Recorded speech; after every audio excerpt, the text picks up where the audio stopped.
So, okay, this is the title that I chose for this morning, The Optics of Kanban. So I set myself up for failure today. Yesterday I gave you the content of my presentation in 5 minutes.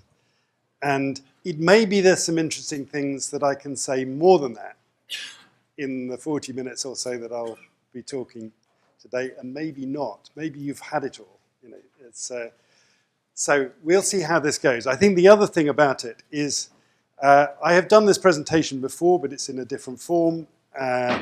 This is new to me as well, and so for several reasons I'm feeling here like why did they put me here, and what am I doing here? I hope we'll find some interesting things to talk about, and that's why I'd like to leave space for questions. And actually, I wouldn't mind it if Genevieve asks the question that you put in, and you want to ask a supplementary from the floor. I think that's also good, and I can hear your voice as well as the words that you put on the question. So I will try and make sure that there's some time that we have for there, because I'm sure your questions and your comments possibly will be more interesting than what I'm going to say, perhaps. Let's see. So lens and filters. I want to look at, actually, the Kanban lens and the couple of decision filters that we're going to look at are actually part of the Kanban body of knowledge from some time ago.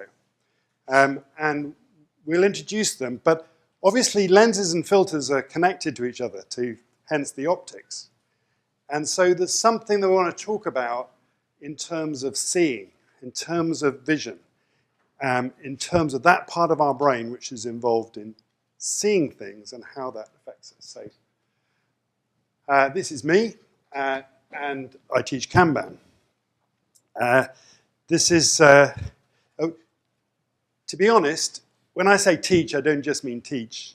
You know, I mean talk about, discuss, mentor, coach, explore. And so, yeah, and when I say Kanban, I don't just mean Kanban systems or Kanbans on delivery systems or even the Kanban method. I'm interested, as Travis was talking about in his session, I'm interested in proving the work that we do and the organizations that we create in order for work to get done and for our lives to improve. So, yeah, I teach Kanban. And some of you will have met Brendan Watchko on Sunday. He was talking about building Kanban systems, and this is his company, which I'm now working for, Huge.io. We teach Kanban. And I had to show you that because that's a nice little animation that he did. So exactly what I'm going to say, I don't know, but maybe we'll touch on some of these themes. Seeing, why optics? Why is it important? Why is this a useful metaphor to talk about how we might teach Kanban and how we might grab hold of the essential elements of it? I think there's lots of developments in the Kanban method. Kanban maturity model is an obvious one, which in a sense is perhaps piling on the information overload of what we do when we think about how we communicate what Kanban is and why people might be interested in exploring the ideas in this community. Actually looking back at some of the things that we've said about the Kanban method may help us. Some easy to grab hold of lenses and filters may help us see why explanations won't do. And so I'm talking specifically about the lean decision filter, the agile decision filter, and the Kanban lens. And so Kanban isn't primarily about waste, customer value. Agile isn't primarily methodology, but context. And Kanban isn't primarily about doing things differently, but seeing differently. And then if you were in my 5-minute talk on yesterday, seeing work as flow, seeing workflow as knowledge discovery, seeing knowledge work as a service, and seeing organizations as networks of services. This is the summary of the Kanban lens. And I thought I'd start off. Apparently repetition and visual is good. I heard from Cole on the first keynote yesterday. So this is the thing that I repeat from the 5 minutes yesterday. The Kanban lens is a way to see.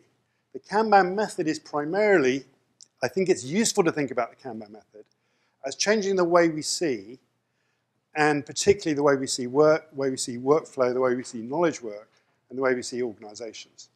And this is the summary of that. See work as flow, see workflow as knowledge discovery steps. Great that Travis put up that slide if you were in his session just now about workflow being knowledge discovery rather than handoffs, and seeing knowledge work of services and seeing organizations as network of services.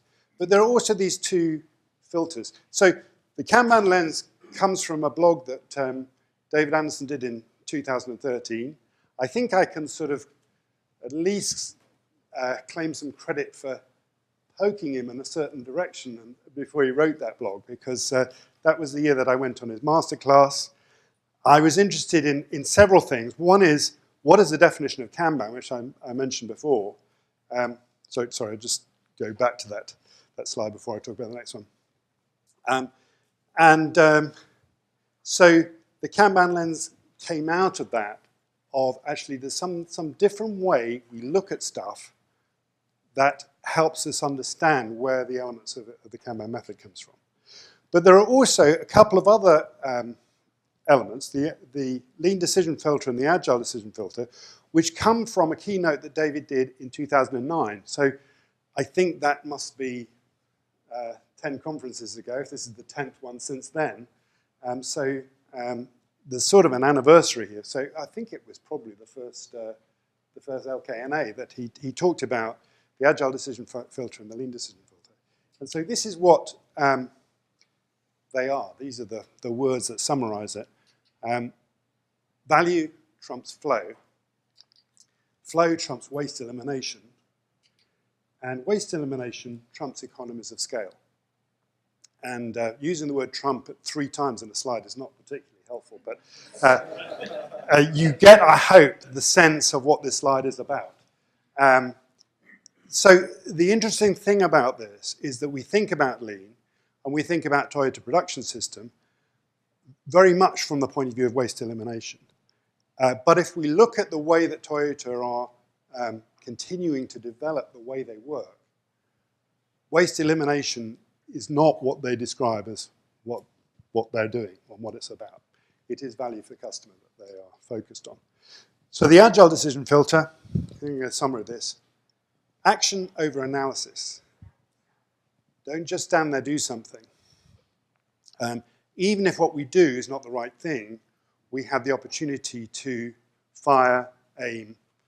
So it's not aim, fire, it's a ready, aim, fire. It's ready, fire, aim. Do something, see what the effect is. And doing something is better than doing nothing. It's a bias in decision making. Trust over bureaucratic control. When we look at organizations where Agile does not take, where Agile is difficult to install, some of that may come back to this aspect of trust over bureaucratic control. And finally, finishing over starting. So let's go back a bit, because I'm going to talk about those things separately. You'll have a chance to take your photo of that if it's there. But I want to go back to this thought of why optics and why use the metaphor of lenses and filters. What's in a lens and what's in a filter? So the first thing I want to say is changing the way you see is a radical change. And I don't know if you can think back. Maybe you can relate this to Kanban. I can. But some point in your career or your life where you saw things differently and you could never unsee it. You look at people that don't see what you see and you think they're crazy. I know this happens a lot to Kanban coaches. And it's sort of a subversive thing that they struggle with. What on earth are we talking about in Kanban? They see something that they can't unsee. And they go back to organizations with people that haven't seen it and are completely frustrated by how stupid these people are. Well, hang on a minute, just only a few months ago, you couldn't see it either. So just be kind to the people that haven't seen this. Because What we need to do in teaching Kanban is to make connections with people in order that they can see things in a different way. And this is really important as we see Kanban moving into mainstream organizations, moving into not just Agile and IT contexts, but across organizations. Be kind to the people that haven't seen what you're seeing, but recognize, it doesn't have to be about Kanban. Was there something that you've seen that has changed the way you look at it? I can't go into a restaurant or a bar without thinking about flow systems and delivery flow systems. I can't go to an Agile conference and stand in a queue without talking to someone about a queue. It happened yesterday. So why are we not seeing this system, which is actually preventing us getting a drink? And why aren't we thinking about the nature of this system, which is causing us to stand here and talk about queues instead of having a drink? Okay, so the first point is changing the way we see is radical. And the other thing, what's in a filter? Filtering the noise, filtering the clutter, taking things away and nudging in certain directions can make decision-making clearer. I'm arguing for taking away information, which might say we're biasing decision-making process by doing this. When you put a red filter in if you're taking a black and white photo, when you put a red filter on the lens, you see the sky differently. You see the clouds differently because the blue is black and the clouds are white. And you see dramatic skies because of the filter that you're putting in there. Now that may make a more dramatic photograph, but it is that kind of thing, that we're putting an emphasis on one thing rather than another, and it's nudging us in decision-making in a certain direction. And when people that you talk to that you can't understand why they do the things that they do, why they make the moral choices or the managerial choices that they make, it's just that they have a different nudge that moves them in a certain direction, that they've already decided what they're going to do, and you've already decided what you're going to do. And then we have a fruitless, rational argument about why I'm right. I'm sorry, is Demeter in the room here? That we had a discussion at breakfast. It was exactly like this.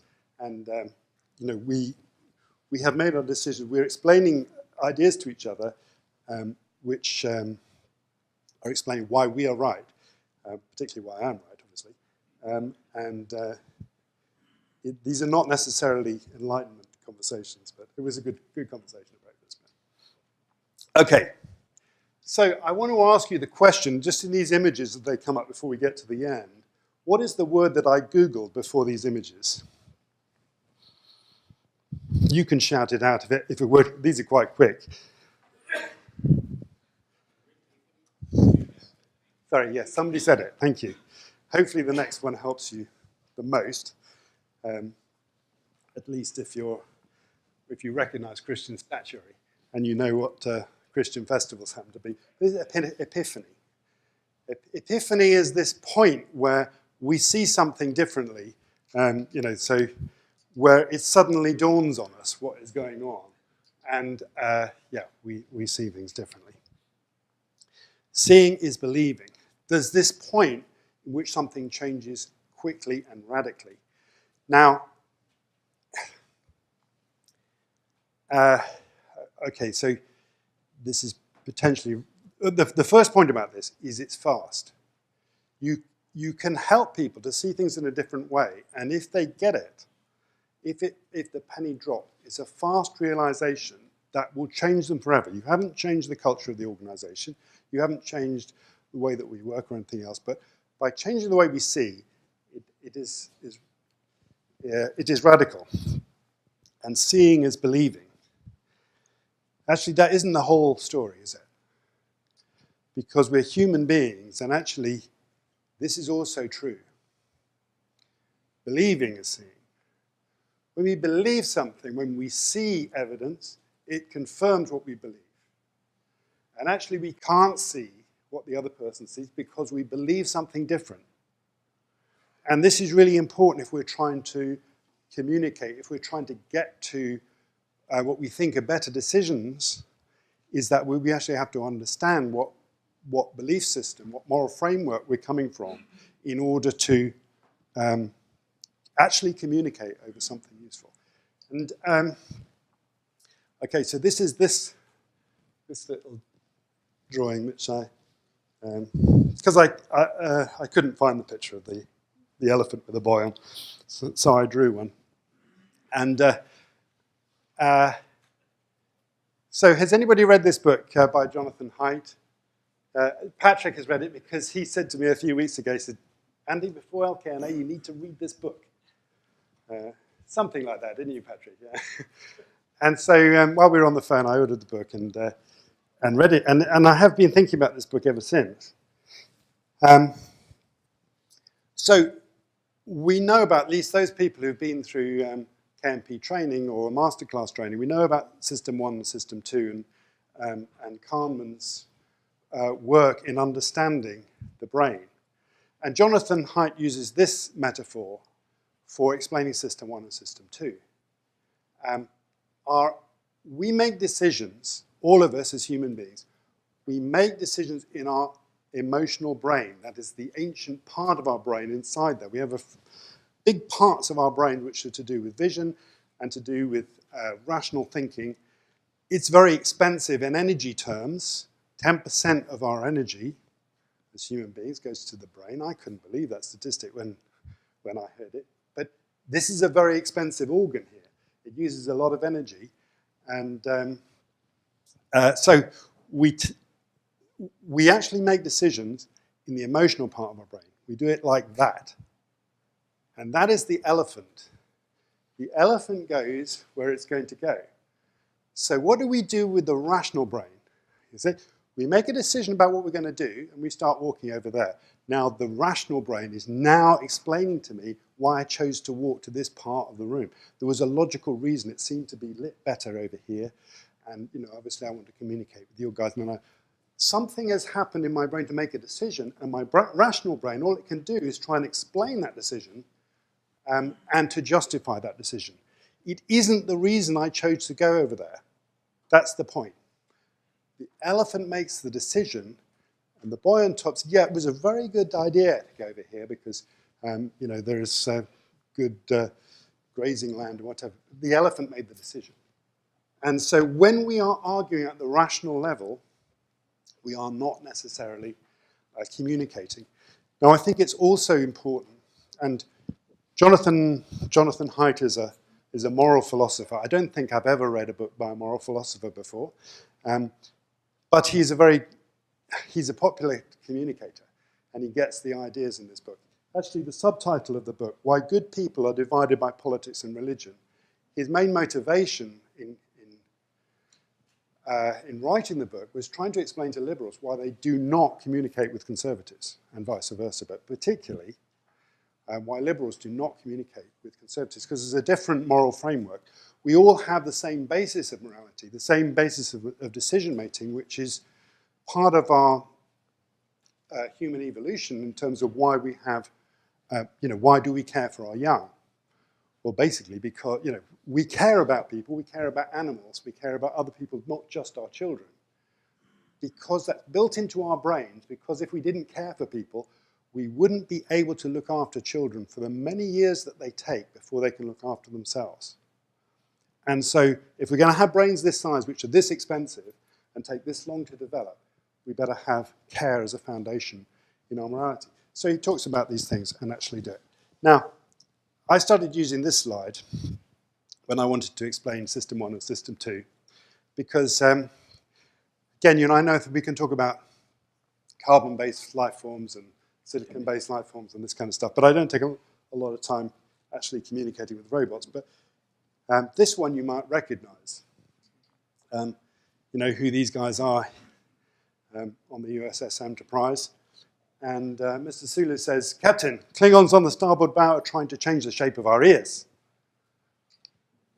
Engage force field. Prepare to launch torpedoes. What does Spock say? Illogical, Captain. So the thing is that who do we empathize with in Star Wars? Is it Mr. Spock or is it Captain Kirk? we're emotional beings. We connect with people like us who make decisions in their emotional brain, who act first and explain it afterwards. And actually, that's what we all do. We just think we made a rational decision. Actually, we act, and then we use our brains to explain it. So, yeah, this is just a picture of those things that we can do it. The other thing that I learned from Jonathan Haidt's book is that organizations are not just like superorganisms. Organizations are superorganisms. Do you know what I mean by superorganisms? Here's one. Ants and bees and termites. There is an evolution of the organization which is tied to the evolution of the biology. And the amazing thing about, say, an ant colony is that all the ants, same with bees, all the bees have the same DNA, they have the same instincts, they have the same hardwiring within there. And all this is hardwired. Obviously, there's no system 2 in a bee or an ant. They don't decide, oh yes, we ought to obey the queen. This is a human construct that we call that bee at the middle the queen. That is just an ovary of the superorganism. So, a superorganism is where the collection of individuals is co-evolving with the evolution of the individuals. So the interesting thing about this is that we as human beings, we're individuals, we have an evolution as a species, but we make superorganisms. And this is part of the success of the human species. It's been so successful. Just think of the progress in the last few thousand years of human existence on the planet. It's astounding what we've done and the civilizations that are built and so on. And part of that is a co-evolution of the individuals and the culture. So I'm interested in evolution within organizations, and that's why I'm taking far too long in this part of the thing. But it's Patrick's fault. He told me to read the book, and it just connected in so many different ways with what I'm thinking about. So there's lots of ways in which superorganisms. That's obviously, you could tell I didn't finish this presentation. I certainly didn't finish this slide. Where he's thinking about in what ways do superorganisms show themselves in our experience of human life. Teams have an evolution, have a development and a trajectory of travel which is independent of the individuals. Jonathan Haidt calls it the hive complex. We are 90% chimp and we're 10% bee. And that hive complex, the fact that we collaborate with each other, we share intention with other individuals, and we build something which is more than the sum of the parts, is the product of the interaction, as Akoff would say. So, superorganisms. Okay, let me get back to the topic of the talk, because I want to talk about filters and lenses. So, what are the roots of lean? When Toyota were struggling as a motor manufacturer in the late 40s, economies of scale were king. That was the nature of how you make money making cars. You make lots of cars all the same, and you make them at a very large scale, and you, by making more of them and making the machines bigger to control it, and the investment in the infrastructure so that you can make cars and they roll off the end of this assembly line very, very quickly. And the unit cost is low because of economies of scale. And Toyota couldn't compete with that. But what they demonstrated is that the economies of scale model was a special case of using flow to maximize value to distribution. And it's a special case because it's where there's very little variation. Why did Henry Ford say you can have any color as long as it's black? Is because he didn't want variation in what the work that was being done. Any variation would add cost, would add unit cost to every single vehicle. And by making them all identical for a long period of time, not changing the model, but getting more efficient at making this model, they could use flow to really reduce costs. And we know it's a very successful model. Lots of people talk about Taylor and Taylorism and how bad it was.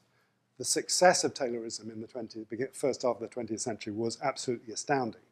And many of the things that we benefit from now couldn't have happened without it. But Toyota demonstrated something differently. They're actually focusing on flexibility and the time to change purpose, to actually have flexible employees that weren't just pin sharpeners or head putters on a division of labor to that extent, where everyone has a completely different job. By making flexibility, by making people flexible and workforces liquid, they could compete with economies of scale. Just in time, limiting width, Kanban systems, quality focus, the Andon cord, factory analytics, all contributed to that new paradigm in manufacturing. But, okay, flow is the key enabler here. Flow not just when there's no variation, but as variation increases, value is the key goal. And so there's a focus on the customer in Toyota production systems, and focus on making things better for the customer, which is a core value. And that's really where we come back to the lead decision filter, which David Anderson talked about in that keynote 9 years ago. Value trumps flow. In other words, if you do something like have an expedite lane, you're going to screw up flow. You're going to make things worse for a lot of those items that you're trying to deliver, because here's an urgent item and we're going to expedite it. We're going to jump queues. We're going to move fast. We're going to swarm on this item and finish it. Why? Well, it's definitely going to screw up your predictability. It's going to screw up your flow. Other items will be later because you're doing this. But we do it because we can distinguish between the value of items that are being delivered. We're not delivering everything all the same. They're not all black Model Ts. And so value trumps flow. Flow trumps waste elimination. So we think about lean, we think about waste elimination and the 7 kinds of waste, and that's what they're trying to do. But actually, sometimes we'll put up with some waste in order that we generate flow. Limiting WIP in some cases causes waste. It causes some people to be idle. But we've decided that it's more important that stuff flows and that work is flowing and not being stored as inventory than it is to focus on waste elimination. Of course, the inventory is a key area of waste that we're trying to eliminate, but you know what I mean. And finally, waste elimination trumps economies of scale. Now, if you'd asked David last year about where did the lean decision filter, he would reference a paper by Professor Murta from 2009, which actually last year got a prize as being the most cited paper on the use of lean in software and software systems. And he said, oh yeah, David was a co-author on the paper, and he said, yeah, that's where we came up with this filter. But actually, he hadn't read the paper for a while, and so because it won a prize, we downloaded the paper and had a look at it. This does not appear in the paper. But it's sort of implied in the paper. It's sort of what the conclusions that they were coming with. When you apply this stuff, you apply lean or Toyota thinking to knowledge work, these things come through clearly because variation is much higher in knowledge work. And so these things apply. So it was interesting. Okay, let's talk about Agile for a bit. This is a quote from the Agile Manifesto. We're uncovering better ways of working, doing software by helping other people. We have come to value interactions, individuals and interactions over processes and tools, working software over comprehensive documentation, customer collaboration over contract negotiation, responding to change over following plan. This has been a very influential document and summary. Do you think this is a lens or a filter? I think it's more filter than lens. It's this, you know, we value this more than that. But you could see that there are both elements. If I'm thinking about the Agile lens, what I think Agile changed more than anything else, well, there's really significant things. You could say it's see work as flow, but it's this change. Before Agile, we defined requirements independently from defining the work that was being done. And Agile conflated these two things. They put them together. They made them one. The items that we are doing are requirements. They're what user needs. And we're going to do that requirement. A user story. Might be more than the user story, but you know, a small bit of work that we can deliver independently, which we can evaluate whether there's value in that item. And that is a paradigm shift. I remember when I heard Kent Beck talking about XP for the first time, that was the thing that blew my mind. Because we have been struggling in terms of product development and of actually going against what everybody told us to do as far as software engineering, because we had to deliver stuff, otherwise we would go out of business in a startup framework. We had to do stuff which was a little bit, not what we really mean to do, but we had to get stuff out, try this stuff and see if it works. And that is a radical change. So this is,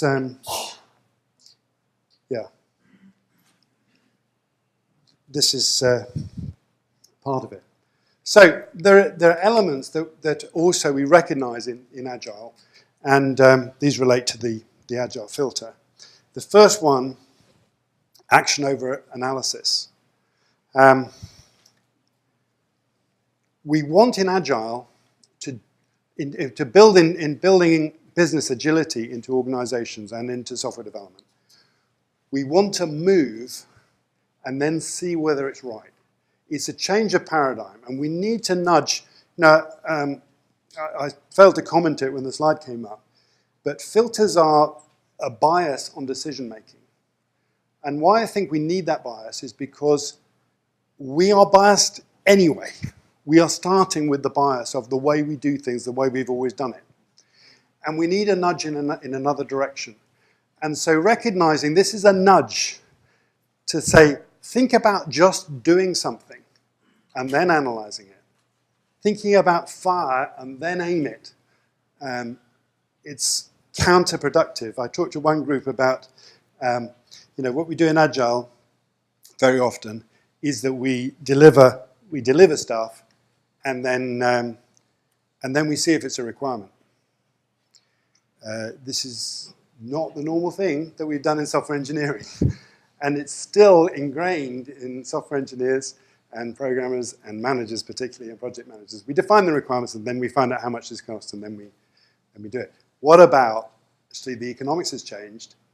We deliver something to the customer and they tell us whether that is a requirement by what they do with it.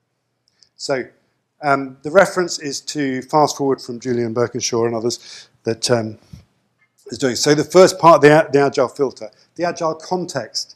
High trust and trustworthiness. We need trust to be there. Rapid change, the existential threat, and so on. I'm going to move rapidly to this. So the Agile decision filter is those three elements. Action over analysis, trust over bureaucratic control. It's the only context really where we can actually do this stuff, or do something, see if it works. High trust environments, high empowerment of employees to do things, and something that's familiar to us in the Kanban community, finishing over starting. Let's cut out the work in progress. So I've only got 5 minutes, and you've seen these slides in 5 minutes. But here's the Kanban lens. And since I think most of you will have seen this, I don't need 5 minutes for it. We can then go, if there's some questions, we have a question. So if you want to ask some questions or if you want me to talk more about this, then do prompt me to do so. But I will move through them fast. How to start a journey of continuous improvement. This I tweeted a few years ago as the shortest way to start Kanban. Change your viewpoint. Start from here. Visualize and improve. And changing our viewpoint, getting to that point where people see things in a different way, is what I'm trying to, is what this is all about in terms of the optics of Kanban. Seeing things differently so that actually we make different decisions and we move in a different way. So, Kanban is not just about Kanban systems. Kanban systems are there to make sure that we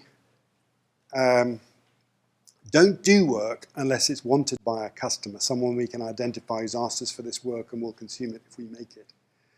And we don't do work if we don't know that we can complete it within a reasonable time frame. In other words, we have a clear enough system that when we start it, when we make the promise, we can see the end point where we can deliver it. So it's not just about Kanban systems. It's also a method to bring the lessons of Agile and Lean to all knowledge work. An approach to continuous improvement, more than it's a collection of general practices. And of course, now increasingly, specific practices that we're seeing in the maturity model and so on. But if we start off with this viewpoint that actually Kanban is a way of seeing, then we will be able to apply it continuously as the context where we're talking to people about how they improve their work is changed. So that's the Kanban lens. Here's what we might think summarizes the Kanban method, the general practices of Kanban, or the principles as the principles of change management, also the principles of service delivery, and Kanban systems. There's Rodrigo telling us that lean flow paradigm is the key thing. So that's the full statement on the first element of the Kanban lens. See, work as flow from customer need to needs met. So I'm going to stop at this point, more or less. I'm going to give you the summary slide and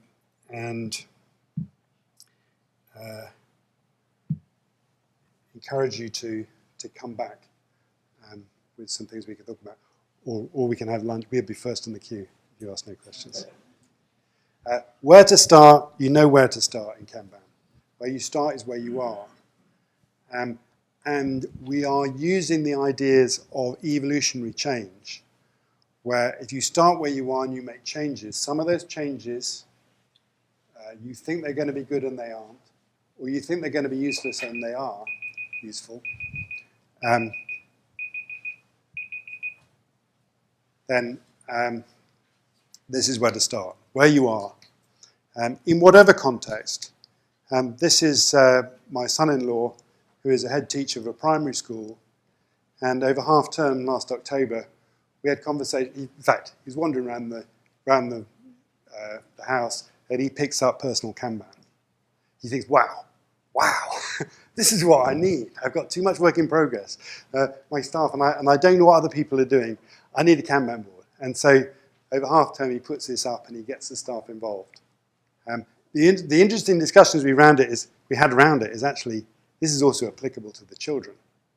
If we can visualize their work, if in a class of around 30 primary school children, the mixed ability, how does a teacher actually take a topic and allow them to work at their level of expertise and so on, visualizing the work, there's a high degree of variability, and it's really interesting. This stuff is not just about software development.